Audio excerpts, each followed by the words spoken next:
जय श्री कृष्ण। तो आज हम महाभारत की एक दिव्य और बहुत ही अद्भुत कथा सुनने जा रहे हैं।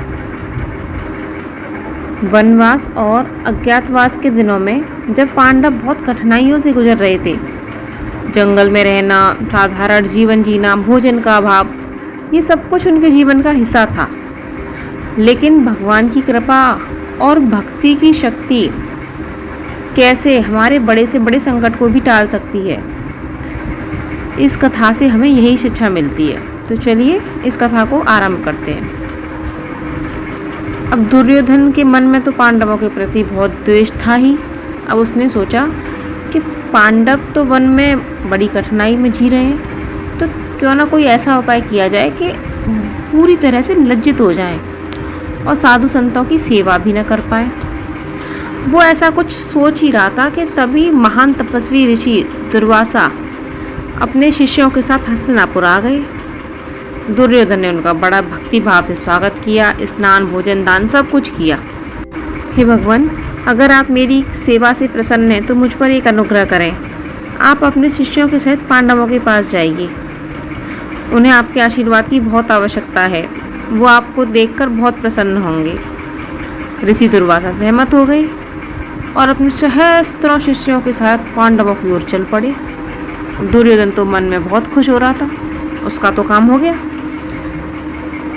चलो अब देखते हैं, जब ऋषि उनके पास भोजन मांगेंगे और उनके पास देने को कुछ होगा ही नहीं, तो ऋषि कैसे उनको श्राप देंगे। चलिए, अब ये तो रही दुर्योधन की बात।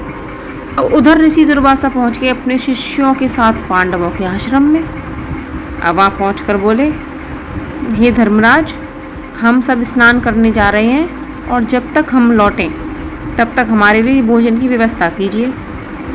इतना कहकर अपने शिष्यगणों के साथ नदी की ओर चले गए। अब पांडव बड़े संकट में। अब युधिष्ठिर बड़ी चिंतित होकर द्रौपदी से बोले, हे द्रौपदी, हमारे पास तो भोजन का एक दाना भी शेष नहीं है। अब ऋषि और उनके शिष्य लौटेंगे तो हम उनकी सेवा कैसे करेंगे। द्रौपदी भी रो पड़ी। उसके पास एक अक्षय पात्र था जो भगवान सूर्य ने उसे दिया था। उस पात्र से हर दिन उतना ही भोजन निकलता था कि जब तक द्रौपदी स्वयं भोजन न कर ले तब तक उसमें से भोजन निकलता था। लेकिन आज तो द्रौपदी खा चुकी थी, अब तो पात्र में से कुछ निकल नहीं सकता था। अब द्रौपदी विलाप करते हुए भगवान को पुकारने लगी, हे कृष्ण, अब तो केवल आप ही हमारी रक्षा कर सकते हैं। हे कान्हा, रक्षा करो। अब बस। कान्हा जी आ गए।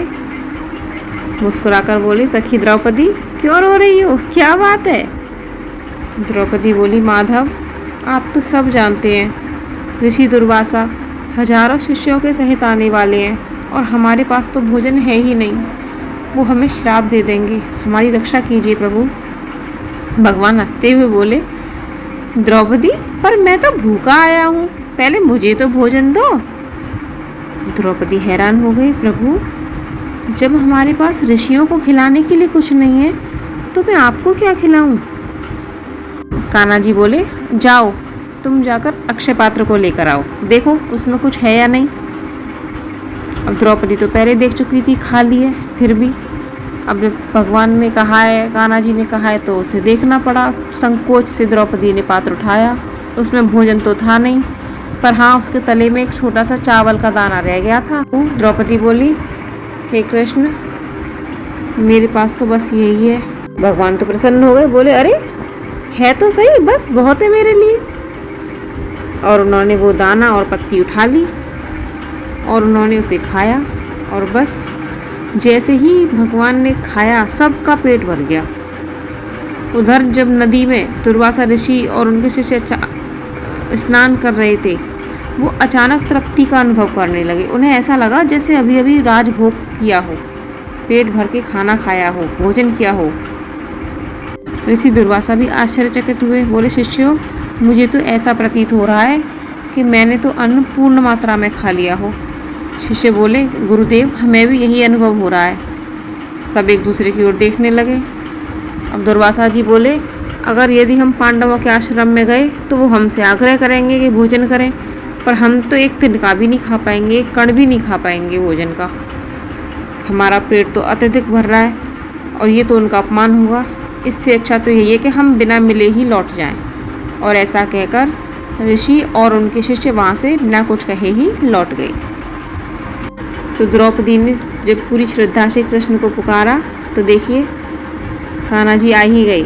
इसीलिए जब इंसान असहाय होता है तब अगर वो ईश्वर को पुकारे विश्वास के साथ तो वो मदद अवश्य मिलती है, लेकिन विश्वास के साथ। देखिए दुर्योधन ने कितना सोचा कि पांडव अपमानित होंगे, लेकिन हुआ इसका उल्टा।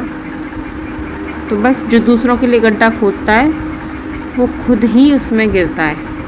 विपत्ति चाहे कितनी भी बड़ी हो, अगर हम सच्चे मन से भगवान को पुकारें तो संकट टल ही जाता है। इसलिए जीवन में कभी निराश मत होइए, ईश्वर पर विश्वास रखिए, अपनी भक्ति दृढ़ रखिए। राधे राधे। जय श्री कृष्ण।